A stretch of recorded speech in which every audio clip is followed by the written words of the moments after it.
আসসালামু আলাইকুম আরহামতুল্লাহি ওয়াবারাকাতু। আশা করি আল্লাহ পাকের অশেষ রহমতে আপনারা ভালো আছেন।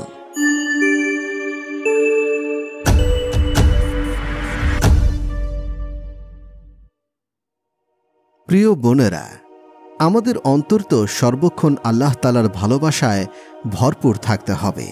অন্তরে আল্লাহর ভয় থাকবে।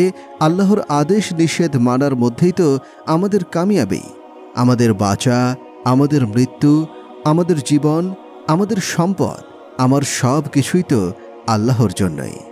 আমরা যদি আল্লাহর বান্দা হয়ে যাই, আল্লাহর গোলাম হয়ে যাই, তাহলে তিনিও আমাদের হয়ে যাবেন। দেখুন, আল্লাহকে মানাই তো প্রকৃত জীবন, তাকে হাসিল করাই তো প্রকৃত সফলতা। তা না হলে আমরা যত বড় কিছুই হই না কেন, তাতে কোনো সুখ নেই, শান্তি নেই। দেখুন, আল্লাহর গোলামি না করলে আমরা তো অকৃতজ্ঞ হয়ে মারা যাব। আল্লাহর দয়া কত বিশাল, আল্লাহর করুণার কোনো সীমা নেই। আমরা গুনাহ করি, তিনি ক্ষমা করতে থাকেন। আমাদের অবাধ্যতা, নাফরমানি বৃদ্ধি পায়, তিনি তা এড়িয়ে যান। আমাদের বেহায়াপনা, নির্লজ্জতায়ও তিনি নিশ্চুপ। আবার গুনাহ করি, তিনি তা গোপন করেন। আমাদের গুনাহ কাউকে জানতে দেন না। তিনি চান বান্দা আবার সঠিক পথে ফিরে আসুক। বান্দার সাথে আল্লাহর কি মধুর সম্পর্ক! কিয়ামতের দিন আল্লাহর হাবিব সাল্লাল্লাহু আলাইহি ওয়াসাল্লাম বলবেন, হে আল্লাহ, আমার উম্মতের হিসাবের দায়িত্ব যদি আমার উপরে ছেড়ে দিতেন। আল্লাহ তাআলা জিজ্ঞাসা করবেন, হে আমার হাবিব, কেন? রাসূল সাল্লাল্লাহু আলাইহি ওয়াসাল্লাম বলবেন, হে আল্লাহ, আমার উম্মতের কত গুনাহ, সেগুলো সবার সামনে প্রকাশ পেলে আমার উম্মত লজ্জা পাবে। আল্লাহ রব্বুল আলামিন বলবেন, হে আমার দোস্ত, আপনি যখন হিসাব নেবেন তখনও তো আপনার উম্মতগণ লজ্জিত হবে, নাকি হবে না? তার চেয়ে ভালো আমি হিসাবটা খুব গোপনে সেরে ফেলি। আমি আল্লাহ তো বান্দার অভিভাবক, তারা আমারই সৃষ্টি। আমি হিসাবটা শেষ করে বান্দাকে মুক্তি দিই। দেখুন, বান্দার প্রতি আল্লাহ তাআলার কত ভালোবাসা। আরে আল্লাহর বান্দি, দুনিয়ায় কত ভালোবাসাই তো শিখলে। স্নো পাউডার মেখে বেপর্দা হয়ে কত পুরুষের নজর কাড়লে। আমার আল্লাহর সাথে মহব্বত করতে শেখো। একটু ভাবুন, আরে এই অন্তর যেটা আল্লাহর মহব্বত থেকে খালি, যে অন্তর পাপের কারখানা, অন্তর এমন হয়ে গেছে গুনাহ করতে ভয় তো লাগেই না, আরও মজা অনুভূত হয়, আনন্দ লাগে। এই চোখ এমন নির্লজ্জ হয়ে গেছে, তার রূপ যৌবন মানুষের সামনে ফেরি করতেও আনন্দ লাগে। প্রিয় বোনেরা, নিজেকে বড় মনে না করি, অপরকে ছোট না করি, একে অন্যকে কটাক্ষ করে কথা বলে লজ্জায় না ফেলি, কোনোভাবেই যেন অন্য মুসলমানের গীবত না করি। আমাদের একটা দোষ, আমরা অন্যের দোষকে বড় করে দেখি। কার কি গোপন দোষ আছে তা তালাশ করি। এটা ভালো নয়, এটা বড় গুনাহের কাজ। আমার নিজের কি ভুলভ্রান্তি আছে তা আগে খুঁজে বের করে সংশোধন হই। নিজে চিন্তা ভাবনা করি, আরে আমার তো কত দোষ আছে, তাহলে আমি কেন অন্যের দোষ খুঁজে বেড়াই? আল্লাহর রাসূল সাল্লাল্লাহু আলাইহি ওয়াসাল্লাম যেভাবে বলেছেন সেভাবেই চলতে হবে। নিজেকে যদি মুক্ত, স্বাধীন মনে করে বিধর্মীদের মতো চলাফেরা করি, তাহলে তো আমাদের জন্য বরবাদি অপেক্ষা করছে। এই মুক্ত মানসিকতাই আজ মুসলমানদের সর্বনাশ করে দিল। ঈমান কেড়ে নিচ্ছে, আমানতদারি নেই, স্বামী স্ত্রীর হক আদায় করছে না, স্ত্রী স্বামীর আমানতকে পরপুরুষের জন্য উন্মুক্ত করে দিয়েছে। আরে বোন, আল্লাহর নাফরমানি করে আল্লাহর রহমত আশা করে কিভাবে? যদি আল্লাহর পথে চলতাম, আল্লাহর আদেশ নিষেধকে মেনে চলতাম, তাহলে আল্লাহ তাআলা আমাদের দিকে রহমতের দৃষ্টিতে তাকাতেন।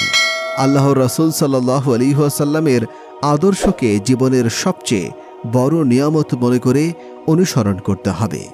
আজ মানুষ দুনিয়ার সম্পদ, দুনিয়ার সৌন্দর্য, দুনিয়ার বিলাসিতায় এতটাই মশগুল, রাসূল সাল্লাল্লাহু আলাইহি ওয়াসাল্লামের আদর্শ ভুলে গেছে। অথচ রাসূল করিম সাল্লাল্লাহু আলাইহি ওয়াসাল্লাম কত শ্রম দিয়ে শরীর মোবারকের পবিত্র রক্ত ঝরিয়ে ইসলামকে আমাদের জন্য নাজাতের রাস্তা হিসেবে প্রতিষ্ঠিত করে গেছেন। তিনি তো কোনোদিন আল্লাহর কাছে দুনিয়ার সুখ, শান্তি, আরাম আয়েশ কামনা করেননি। যদি এসব চাইতেন, আল্লাহ রাব্বুল আলামিন তার প্রিয় দোস্তকে সবই দিতেন, কিন্তু রাসূল সাল্লাল্লাহু আলাইহি ওয়াসাল্লাম তা কামনা করেননি। তিনি কামনা করেছেন উম্মতের নাজাতের পথ, উম্মতের মুক্তির চিন্তায় তিনি অস্থির ছিলেন। তিনি চেয়েছেন উম্মতগণ যেন মুসলমান হয়ে যায়, ঈমান শেখে। একদিন আল্লাহর হাবিব সাল্লাল্লাহু আলাইহি ওয়াসাল্লাম একটি খেজুর বাগানে তশরিফ নিলেন বিশ্রামের জন্য। সাথে হযরত আব্দুল্লাহ ইবনে ওমর রাদিয়াল্লাহু আনহুও ছিলেন। খেজুরগুলো গাছ থেকে নিচে পড়েছিল। রাসূল সাল্লাল্লাহু আলাইহি ওয়াসাল্লাম তা থেকে একটি খেজুর তুলে পরিষ্কার করে মুখে দিলেন, আর হযরত আব্দুল্লাহ ইবনে ওমরকে জিজ্ঞাসা করলেন, তুমি খাচ্ছ না কেন? হযরত আব্দুল্লাহ ইবনে ওমর রাদিয়াল্লাহু আনহু বললেন, ইয়া রাসূলুল্লাহ সাল্লাল্লাহু আলাইহি ওয়াসাল্লাম, আমার ক্ষুধা নেই। রাসূল সাল্লাল্লাহু আলাইহি ওয়াসাল্লাম বললেন, আমি তো ক্ষুধার্ত, আজ চতুর্থ দিন হল, আমি এক লোকমাও কিছু খাইনি। দেখুন, আল্লাহর হাবিব সাল্লাল্লাহু আলাইহি ওয়াসাল্লাম ক্ষুধার্ত 4 দিন ধরে, অথচ আল্লাহর কাছে আল্লাহর হাবিবের চেয়ে প্রিয় আর কি বা থাকতে পারে? সবচেয়ে তো প্রিয় তার হাবিব। আল্লাহ তাআলা তার বান্দাকে মা থেকে 70 গুণ বেশি ভালোবাসেন। তাহলে নিজের দোস্তকে তিনি কেমন ভালোবাসেন? সে আল্লাহর হাবিব সাল্লাল্লাহু আলাইহি ওয়াসাল্লাম বলছেন 4 দিন ধরে তিনি ক্ষুধার্ত। আল্লাহর হাবিব সাল্লাল্লাহু আলাইহি ওয়াসাল্লাম হযরত আব্দুল্লাহ ইবনে উমরকে বললেন, যদি আমি আল্লাহর কাছে চাই তাহলে দুনিয়ার সব সম্পদ আমার হয়ে যাবে, আল্লাহ তাআলা দিয়ে দেবেন। যদি আমি চাই তাহলে আল্লাহ তাআলা আমার পায়ে রোম ও পারস্যের সমস্ত সম্পদ স্তূপ করে দেবেন, কিন্তু এর পরেও আমি চাইনি। হে আব্দুল্লাহ, এমন এক জামানা আসবে মানুষের ঘরে কয়েক বছরের খাদ্য মজুদ থাকবে, এরপরেও সে বলতে থাকবে তার সম্পদ কিভাবে বৃদ্ধি পাবে, কিভাবে আরও হবে, আমার তো সম্পদ কম হয়ে গেল। এমন লোকের ঈমান একিন বরবাদ হয়ে যাবে। দেখুন, আজ আমাদের অবস্থা তো এই হাদিসের মতোই। আজ আমরা সম্পদ কামাই করার জন্য ঈমান একিন বিনাশ করে দিচ্ছি, আমানতের খেয়ানত করছি, দুনিয়ার মায়ায় পড়ে মহান সৃষ্টিকর্তার অবাধ্য হচ্ছে। অথচ এই দুনিয়া একটি ধোঁকা, প্রতারণা। আল্লাহ রাব্বুল আলামিন দুনিয়ার মূল্য সম্পর্কে বলেছেন, পার্থিব জীবন প্রতারণা ছাড়া কিছুই নয়। আজ এই বাড়ি, গাড়ি, সুন্দর পোশাক, অলংকার সবই তো এক ধোঁকা। আমরা এগুলো কামাই করতে কত শ্রম দিচ্ছি। আল্লাহর ভাষ্য, সব ধোঁকা, ধোঁকার ঘর। দুনিয়া মাছের ডানা। আল্লাহ তাআলা এই দুনিয়ার 3টি নাম দিয়েছেন।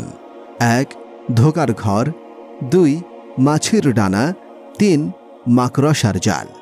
যদি কেউ মাছের ডানা দিয়ে বস্তা ভরে ফেলে, তাহলে আপনি তাকে দেখে বলবেন সে বস্তা ভরে মাল নিয়ে যাচ্ছে, নাকি বলবেন দেখো সে পাগল হয়ে গেছে, বস্তা ভরে মাছের ডানা নিয়ে যাচ্ছে? তাহলে দেখুন, আল্লাহ তাআলা আমাদের ঈমান দিয়েছেন।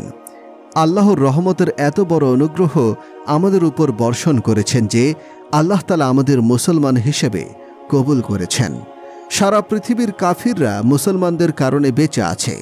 সারা পৃথিবীর হিন্দু, খ্রিস্টান, ইহুদি ও বৌদ্ধ মুসলমানের কারণেই বেঁচে আছে। মুসলমানরা যদি না থাকত, আল্লাহ তাআলা দুনিয়াকে ধ্বংস করে দিতেন। যদি মুসলমান না থাকত, তাহলে জমিন ও আসমানের চিত্র ওলট পালট হয়ে যেত। রাসূল পাক সাল্লাল্লাহু আলাইহি ওয়াসাল্লাম বলেছেন, যতক্ষণ পর্যন্ত দুনিয়ায় একজন আল্লাহ আল্লাহ বলার মতো লোক অবশিষ্ট থাকবে, কিয়ামত হবে না। দেখুন, যতক্ষণ পর্যন্ত লা ইলাহা ইল্লাল্লাহু মুহাম্মাদুর রাসূলুল্লাহ এ কথা বলার মতো একজন মুসলমানও থাকবে, ততক্ষণ পর্যন্ত দুনিয়া থাকবে। দুনিয়ার সূর্য উঠবে, চন্দ্র জোছনা ছড়াবে, বাতাস প্রবাহিত হবে, বৃষ্টি হবে, জমিন ফসল দেবে, ঋতু বদলাবে, ফেরেশতাগণ আসা যাওয়া করবেন, সব কিছু তার নিয়ম মতো চলবে। কিছুই বন্ধ হবে না যতক্ষণ পর্যন্ত সে মুসলমান কালিমাওয়ালা বেঁচে থাকবে। যখন সে মরে যাবে, তখন আল্লাহ রাব্বুল আলামিনের এই দুনিয়ার কোনো প্রয়োজন নেই, দুনিয়া ধ্বংস করে দেবেন। দেখুন মুসলমানের কত মূল্য। আমরা আমাদের মূল্য বুঝতে চেষ্টা করি, হীনমন্যতায় না ভুগি, নিজেকে এমন না ভাবি যে আমরা মুসলিমরা কেন দুর্দশার শিকার। না, এটা ভাবার কোনো কারণ নেই। অস্ট্রেলিয়ানরা আমাদের ওসিলায় রিজিক পাচ্ছে, আমরা তাদের ওসিলায় রিজিক পাচ্ছি না। আমেরিকা, ইউরোপ, 7 মহাদেশের পিপিলিকা পর্যন্ত মুসলমানদের বরকতে রিজিক পাচ্ছে। শয়তানের খানাও মুসলমানদের ওসিলাতেই হচ্ছে। যখন রাসূল সাল্লাল্লাহু আলাইহি ওয়াসাল্লামের উম্মত দুনিয়া থেকে মিটে যাবে, তখন আল্লাহ তাআলা দুনিয়াকে ধ্বংস করে দেবেন। আপনারা যদি এই দুনিয়া ধ্বংসের ভয়াবহতা সম্পর্কে জানতে চান, তাহলে আই বাটনে ক্লিক করুন এবং সাবস্ক্রাইব করে পাশে থাকুন। ধন্যবাদ।